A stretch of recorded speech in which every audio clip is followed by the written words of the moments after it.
I'd like you to turn me to the book of Ecclesiastes. It's a very profound book. It's one of the most profound books that I have read in the Bible. I really love studying Ecclesiastes.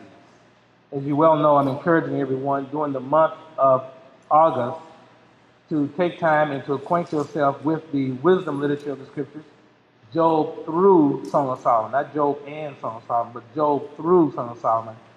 On your own, there's no accountability attached here, that if you choose to make it your personal practice to read all these books during the month of August, I think it would be very enlightening. However, today I want to speak to you on the subject. Happiness is a choice. Life doesn't have to be perfect for you to be happy. Life doesn't have to be perfect for you and me to be happy. Happiness is a choice. Let me just get started here by focusing on just a few passage scriptures that we will examine today, or we need to have this in our understanding. Ecclesiastes chapter 1, verse 2, it says, "Vanities of vanities, says the preacher. Vanities of vanities, all is vanity." Then it says, if you focus with me on verse 8, "All things are full of labor. Man cannot express it. The eye is not satisfied with seeing, nor the ear filled with hearing." And then we want to look at our key verse today, and that is found in chapter 1, verse 14 and 15. "I have seen all the works that are done under the sun, and indeed all is vanity and grasping for the wind. What is crooked cannot be made straight."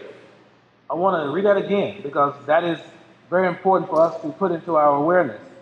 What is crooked cannot be made straight, and what is lacking cannot be numbered. And then over in chapter 2, verse 24 through 26, it reads, "Nothing is better for a man than that he should eat and drink, and that his soul should enjoy good in his labor. This also I saw was from the hand of God. For who can eat or who can have enjoyment more than I?" Solomon speaking. "For God gives wisdom and knowledge and joy to a man who is good in his sight. But to the sinner he gives the work of gathering and collecting, that he may give to him who is good before God. This also is vanity and grasping for the wind." Happiness is a choice. Happiness is a choice. If there's one thing that I want to encourage all of us, because every last one of us has been through disappointment, heartache, let down in life, in some kind of way. In some kind of way. But my life experience and my reading of the Scripture teaches me that I must take responsibility for my happiness. It's not that other people cannot contribute to my happiness, but I, more than they, I must take responsibility for my happiness. You must take responsibility for your happiness. And here's the great news that I want to share today, real quickly. Life does not have to be perfect for you to be happy.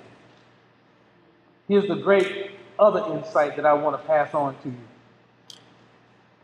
Depression sometimes is God's greatest gift to you. Depression sometimes can be God's greatest gift to you. Until we achieve the immortal body of light, until we achieve the glorified body that is the promise to us who walk in the consciousness of Christ, Until then, we must learn how to deal with the great God called time, this titan called time, who the Greeks call Chronos. As Solomon teaches us in Ecclesiastes 3, verse 1, he says, to everything there is a season, a time for every purpose under heaven, a time to be born, a time to die, a time to plant, a time to pluck up what is planted, a time to kill, a time to heal, a time to break down, a time to build up, a time to weep and a time to laugh, a time to mourn and a time to dance, a time to cast away stones, a time to embrace, a time to refrain, a time to cast away stones and a time to gather stones, a time to embrace and a time to refrain from embracing, a time to gain and a time to lose, a time to keep and a time to throw away, a time to keep silence and a time to speak, a time to love and a time to hate, a time of war and a time of peace. It's amazing. We find ourselves oftentimes measuring our happiness according to what time it is. When a child is born, we are happy. When a man or woman dies at old age, we are sad. Now I want you to imagine, I want you to ponder this for a minute. Imagine that you were immortal. And by that I mean you could not die. But you were still in your physical body on this earth. Do you understand what that would mean? As long as you're under the sun and on this earth and you were immortal, that means that you will go through an unlimited amount of ups and downs. Time to be born, a time to die. A time of love, a time of hate. A time for war, a time of peace. It would always be. If you were immortal and not in your immortal-like body, you would be caught in what the Hindus call a cycle of samsara. You would be caught in the cycle of ups and downs, a continuous cycle of birth, death, and born again back into the same cycle. I wonder at that point in time, would you say you were happy when you were born and you were sad when you died? In that scenario, I assume you would be sad to see birth and you would be happy to see death. Because all you would be caught up with is a continuing cycle of beginning and ending, wanting and waiting only to want some more, having pain and pleasure only to return to pain again. How many of you have had that experience where you thought something was over, it ended, but then it came back? It's like as long as we are here, we're in this continuous cycle of wanting and suffering, and then to want again and to suffer some more. That's the deep teaching behind Ecclesiastes chapter 1, verse 2. All is vanity. It's all vanity.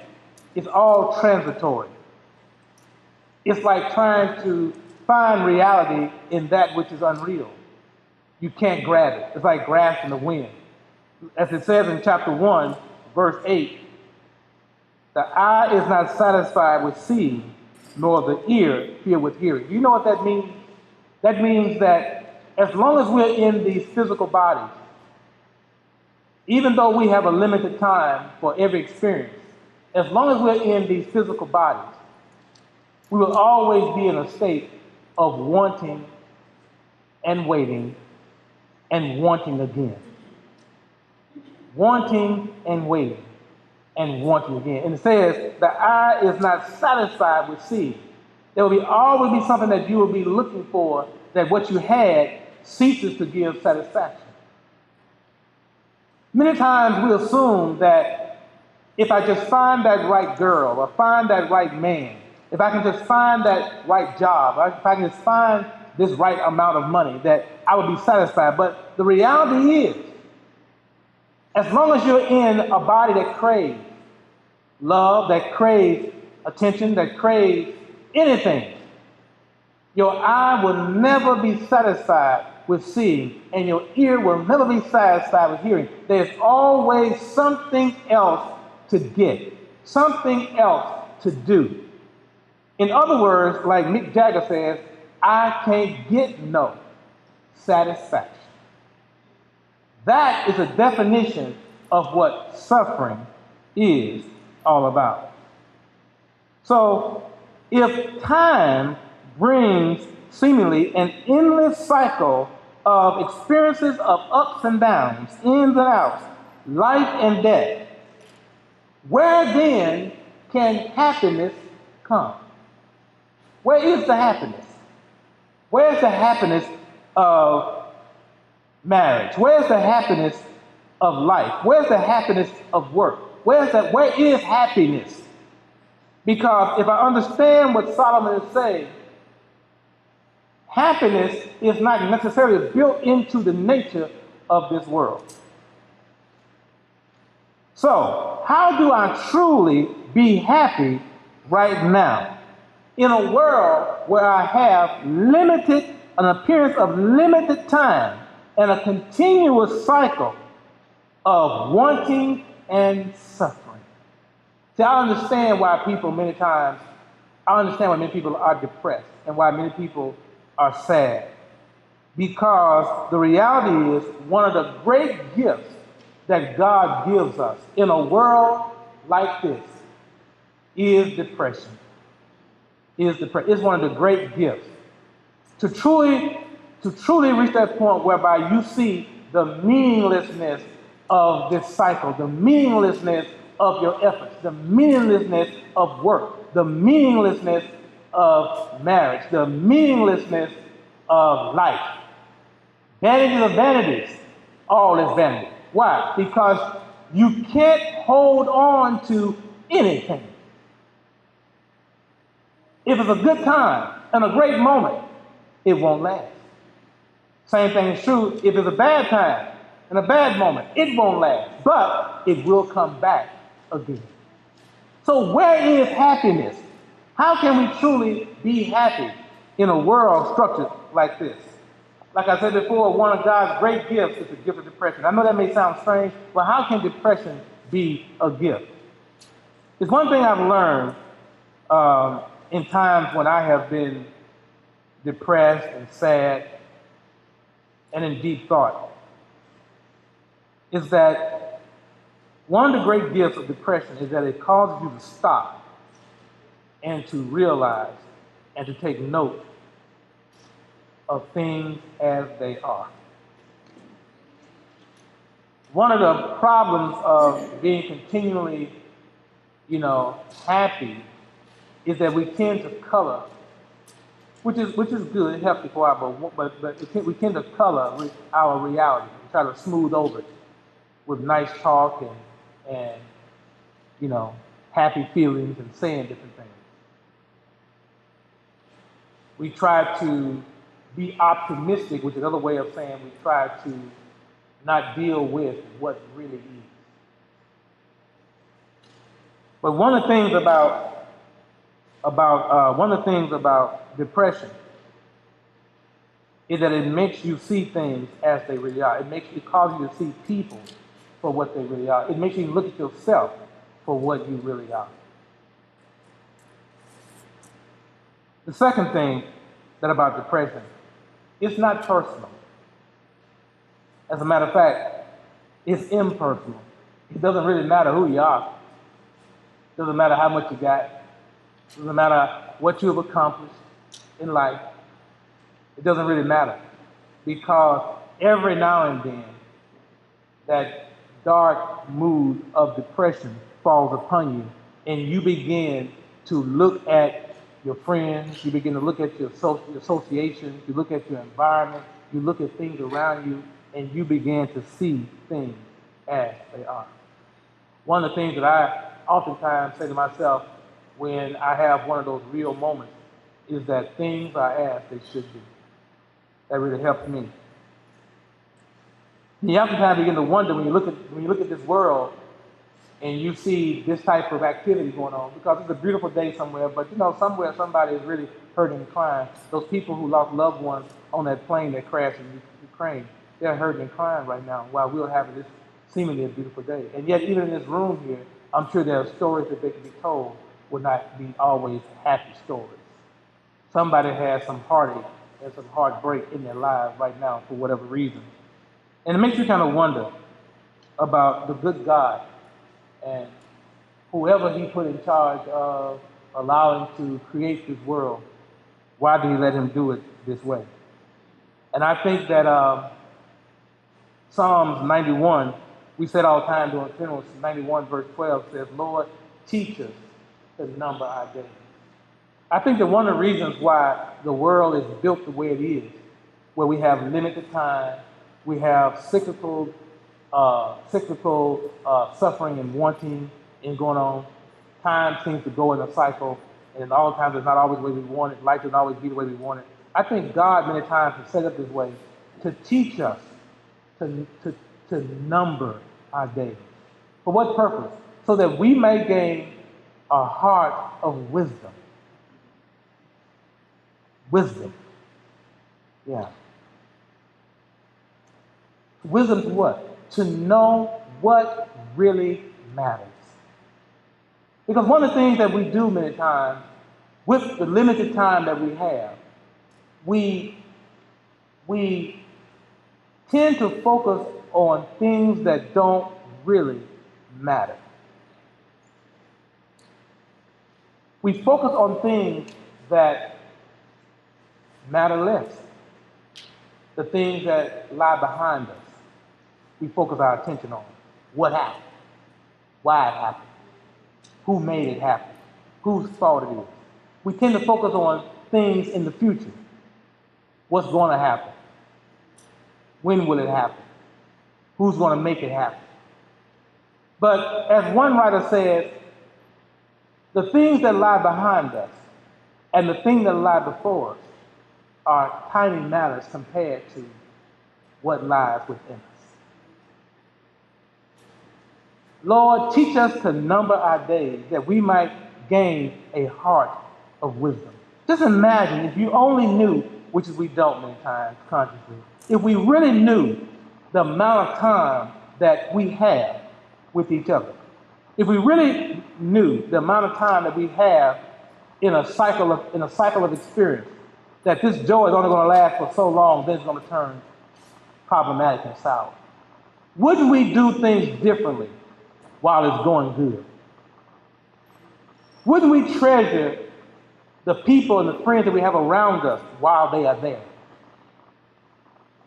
Wouldn't we go places and enjoy life when we have the money, when we have the people and the time? Wouldn't we do those things if we knew the limitation of the time that we have with the people that we love? Lord, teach us to number our days so that we might gain a heart of wisdom. So this brings me back to Ecclesiastes chapter 1, verse 15. What is crooked cannot be made straight, and what is lacking cannot be numbered. So I ask the question, is it possible to have a happy life, a happy marriage, a happy family, a happy church, a happy community, a happy society, in a world whereby what is crooked can't be made straight, and what is lacking can't be made up in number? Is it possible to really be happy? Well, the answer is maybe, maybe not. Maybe not if what it takes for you to be happy is to have everything lined up the way you want it before you do the happy days. If it's maybe not, if you got to have a perfect situation, a perfect husband, a perfect wife, a perfect job, to live in a perfect community, to have a perfect family, if that is your conditionality, in order for you to love, in order for you to have joy, in order for you to have peace, in order for you to have happiness, if you have to have everything in perfect alignment, the truth of the matter is, this verse says there's something about the reality of life that it is lacking. It was made lacking.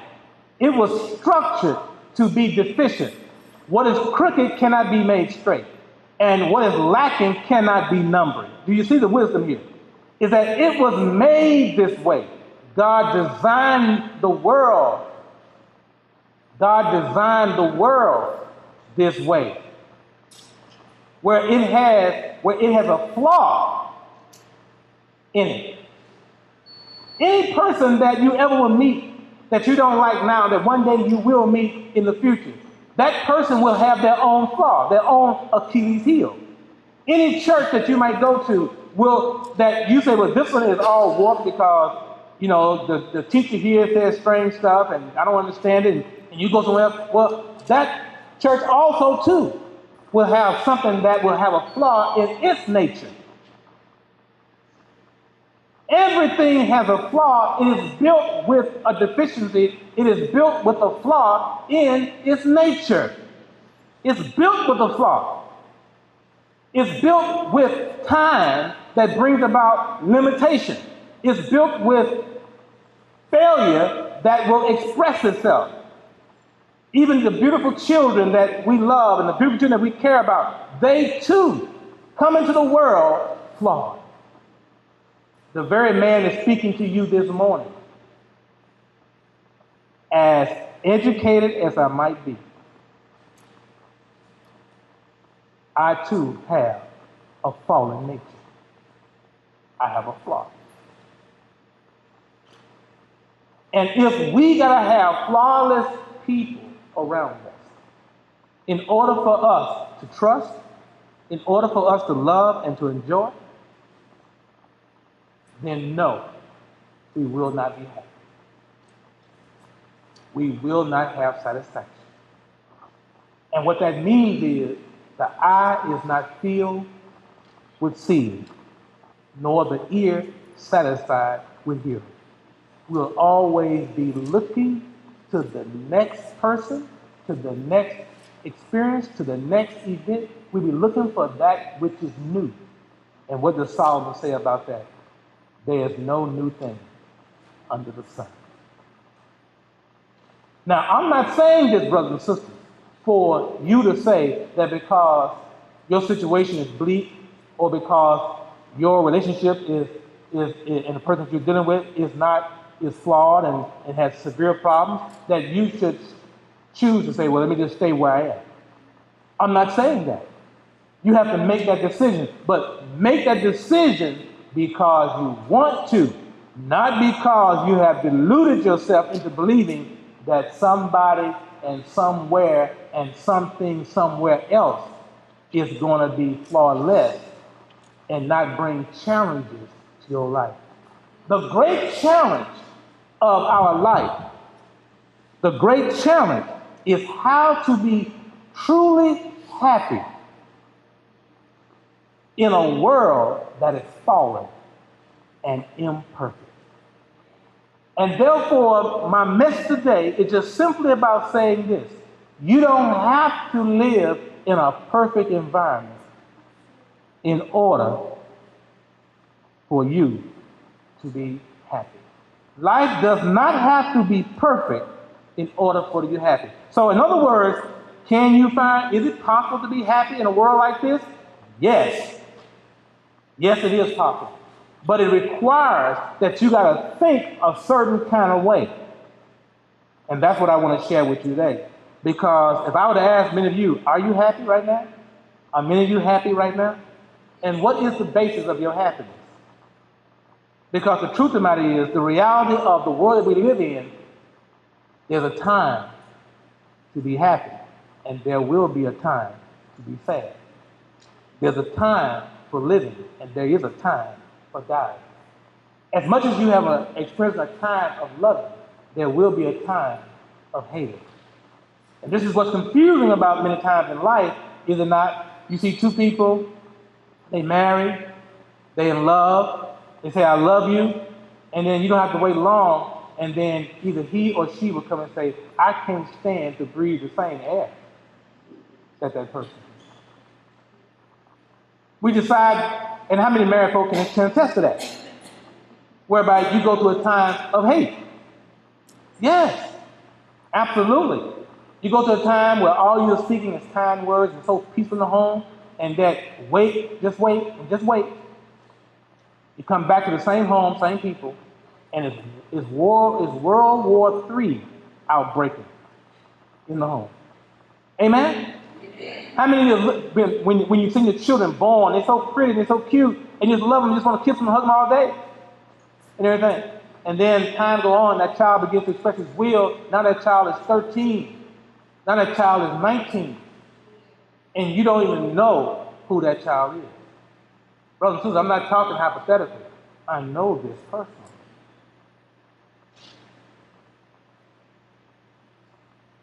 The situation becomes so bleak and so dark that you can look at your own child and you have no connection to them because they operate, they believe, so it don't mean that you hate them. It just means that you can't relate to them. If that's not your experience, trust me, there are people who have had it. That is the nature of life. You want to hold on to the people you love. You want to hold on. You wish mom could live forever. You wish dad would always be there beside you. You wish your dad could be the kind of man that you can depend upon. But dad has flaws. Dad has weaknesses. And what is broken cannot be made straight. And no matter how much you pray, there will always be a flaw in her nature, in his nature. So the big question is, how do I live in a fallen world that is intentionally made with a flaw? How do I live with fallen people? My God, how do I live with a fallen self when I know my weaknesses? How can I truly be happy? And this is the great challenge of our life. And here's the thing I want you to know. You can be happy in a fallen world without ever having to lower your values and expectations. Now that is really unique. And there are some things I want to share with you that I think that is very important, that comes out of this idea that what is crooked cannot be made straight and what is lacking cannot be numbered. Number one, what this tells us, the key to happiness in a fallen, limited world, in imperfection, is that we must buy into the idea that when we come into a time where death reigns, where hate rules, where war is the order of the day, when we come into that time, instead of resisting it and denying it, instead of trying to change it, we have to learn to accept it. Things are as they should be. Now, what does that mean when I say things are as they should be? I believe the reason why God made the world with a flaw, I believe that the reason why God allowed sin to enter the world, I believe the reason why things live and then die, and then live again. I believe the reason why there's suffering in the world is because it is the means by which the Creator evolves us. I want you to think about that for a minute. Because if the world was perfect and there was no flaw, as long as we are in these human bodies and we were in a perfect environment, we wouldn't learn and we wouldn't grow.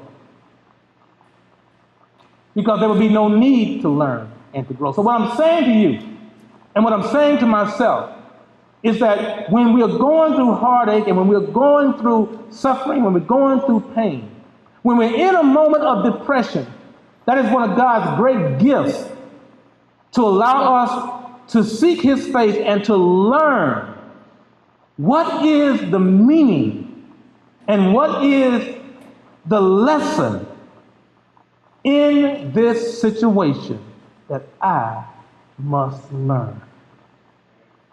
Because all things truly do work for good to them who love God, to them who are the called according to his purpose. And even though people may say and do things intentionally to hurt you, and sometimes unintentionally, but it still hurts you.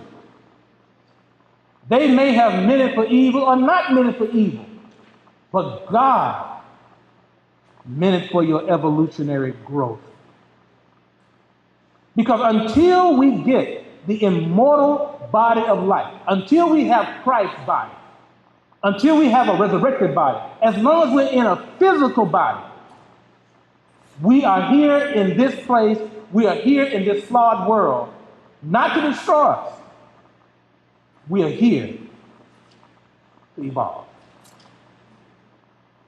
Some of your greatest lessons, brothers and sisters, and some of your greatest personal spiritual triumphs occurs when you are at the bottom. When you are at your lowest emotional point. When you feel like you're about to break. And you feel like there's nothing and there's no one. You feel like you're all alone. And you feel like nobody really cares about you. If you can just turn to God. If you can just turn to your spiritual practice and just go to the Lord in prayer and ask God, Lord, give me the wisdom and give me the insight that I need to get through this, to be able to transcend this, to be able to work through this. God will answer your prayer. God will answer your prayer. But when we are in a state of denial, when we don't want to deal, when we try to cover the depression and act like it's not there, when we hide our need and when we disguise our pain, what we're doing is that we're keeping ourselves from healing and growing. Because that's the ultimate reason why we're here. To grow. To overcome. To transcend. So what am I saying? Number 2, we have to accept life for what it is. And here's the key, without judgment. See, it's so easy right in this time when you get in that real dark place and in that real tough moment in your job, in your marriage, in your life, to want to judge other people for not being who you would like them to be. You should have done this and you ought to have done that. And if you had been a better man or a better woman, if you had been a better people, if you had made a different decision, I would not be this. And we get caught up in another very vain and wasted period of time of assessing blame to others. We get caught up in judgment. And judgment gets you nowhere. Because if the person is flawed, and they are, if the people are flawed, and they are,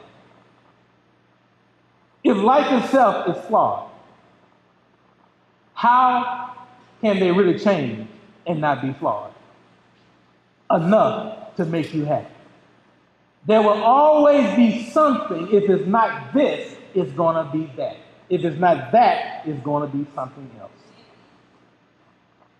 So somewhere or another, we have to have a philosophy, an understanding, a concept that allow us to be able to accept without being judgmental. You understand what I'm saying, brothers and sisters? To be able to accept life as it is on its terms and not be judgmental. Well, how do you do that? You have to go back and understand that somehow or another God has led you on this path for that experience and for you to discover something within you that you could not have known if that person hadn't given you that negative experience. Therefore, spending time judging them misses the point that if God did not want you to have that experience, he would have blocked it from your sight. I'm not saying that you're giving the person a pass. I'm just simply saying don't get caught up and let their sickness make you sick. Because sometimes that's what the tempter, that's what the accuser is trying to do. It's not so much what happened, it is the response that you give to what happened that the tempter is trying to bring forth. To get you snared in another person's illness. Oftentimes say, don't let another person's sickness make you sick. You see, everything that is born, or shall I say, everything that is, has a born on date, has an expiration date. All people are flawed, whether we're talking about you or me. One can never, listen to this, one can never act beyond their level of understanding. My mama used to say to me when I was a kid, boy, talking to you is like trying to argue with a stop sign. What she was trying to tell me is that you ain't gonna do no better because you don't understand nothing. You have no understanding. So trying to get people who don't have an understanding to understand is vanity.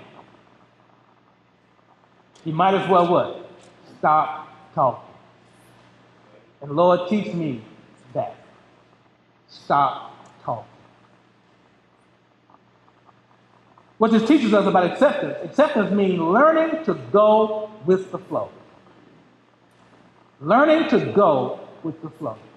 Because God is not going backwards. God is not going back in the past. Wherever God is taking you, he's taking you through the valley of the shadow of death. He's taking you what? Through the valley of the shadow of death. You are going through it, not just to it. You're going through it. Therefore, that means we must learn to go with the flow. That means we must learn to accept things as they are. But here's the most important thing. When you walk in acceptance, when you pray while you're in that state of accepting going with the flow, ask God to strengthen your will so you learn how to bend that situation to your will. Now that is the power that comes from wisdom. Once you get over the idea of what they did to you, and once you begin to understand that God is sending you through this for your own evolution, and when you learn in that moment that there's something within you that is stronger, more powerful than you realize, then you can use the situation to bend it to fit your will. So, and the third thing that I think that I want you to learn of how you can be happy even when life is not going your way, even when things are not perfect, you must learn how to let go, let God. What do I mean by that? Oftentimes when children are not the way we want them to be, when there was a child, you could pick the child up, take the child where you wanted to go, move it where you wanted to go. Even the child is kicking and screaming. But you can learn that when a child becomes a teenager and goes into being a woman or a man, that child is expressing viewpoints and ideas that you don't want them to go, you don't want them to have. Sometimes the most important thing you can do is to take your hands off. Let go, trust God. Take your hands off. Stop trying to control. Stop trying to control other people. Stop trying to control. Let go and let God. In other words, sometimes you can want something, but you can't get attached to that. You have to let go of the attachment. What that means is, it's not that, I'm not saying you don't care. That's the wrong interpretation. I'm saying practice non-attachment. Learn how to want something, intend something to be, but learn how to release it and allow God to bring it in to manifestation. Train yourself to let go. You have to let go of children. You have to let go of parents. You have to let go of friends, because sometimes the greatest love you ever can give to a person is to let them go. To let them go. Sometimes the greatest thing you can do for somebody is to back up and let them go. Because who says that you know what's best for them? Who says that you know what's even best for yourself? You ask for things, you ask God to give you this. Who says you know that you really need that thing at that time? And when God does not respond in the time and in the way that you want, maybe God is telling you, take your hands off it and let me work it out at the proper time and place when you are ready. Ask God to teach you, to train you how to let go with love. So what does this mean? So what am I saying? What does this mean in a practical sense? What am I trying to say to you in a real sense, that to live in a world that is flawed, among people that are flawed, in an environment that is flawed, how do you hold on, or how do you experience happiness when things are always going from past to present to future, past to present to future, past to present to future? Where is happiness to be found? Remember what I told you in the very beginning. You must commit yourself to your happiness. You must take responsibility for your happiness. Your happiness is not the responsibility of someone else, but you must take responsibility for your happiness. So how do you do that? I think the writer of Ecclesiastes gives the answer in verse 24 through verse 26. Nothing is better for a man than that he should eat and drink, and that his soul should enjoy the good in his labor. This also I saw was from the hand of God. For who can eat or who can have enjoyment more than I? For God gives wisdom and knowledge and joy to a man who is good in his sight, but to the sinner he gives the work of gathering and collecting. Notice that the sinner is always caught up in the cycle of having to gather and collect. He's always more concerned with doing than he or she is with being. You have to be in the time that you are, because that's where you are, and that's where happiness can be found. In some of the most simplest things, such as eating and drinking. In other words, while you have that plate of food in front of you, while you have that loved one that loves you, your baby or your husband, your wife, or that friend, girlfriend, boyfriend, that person who's with you in that moment, while you are there in that moment, your soul should eat and drink and enjoy the good that is right there in front of you. Because if we get caught up in the past, we're not going to enjoy the present. If we get caught up in the future, you're not going to enjoy what you have. Sometimes we are so busy looking for the next thing that we don't enjoy what is right in front of our face. And we spend all our time saving, we spend all our time collecting, planning for what? The future. And what did Jesus say? He says, today, don't worry about tomorrow, for today has enough problems of its own. That's what your Lord and Savior told you. But your smart people always has fear in talking about the future.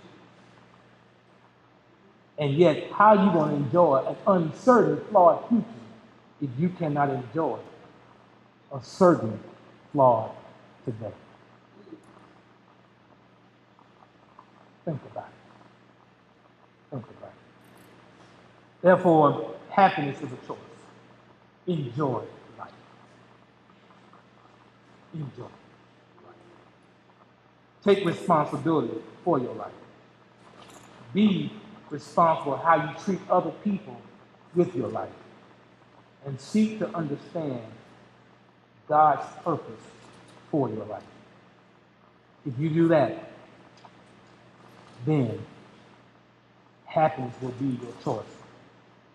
Because life doesn't have to be perfect for you to be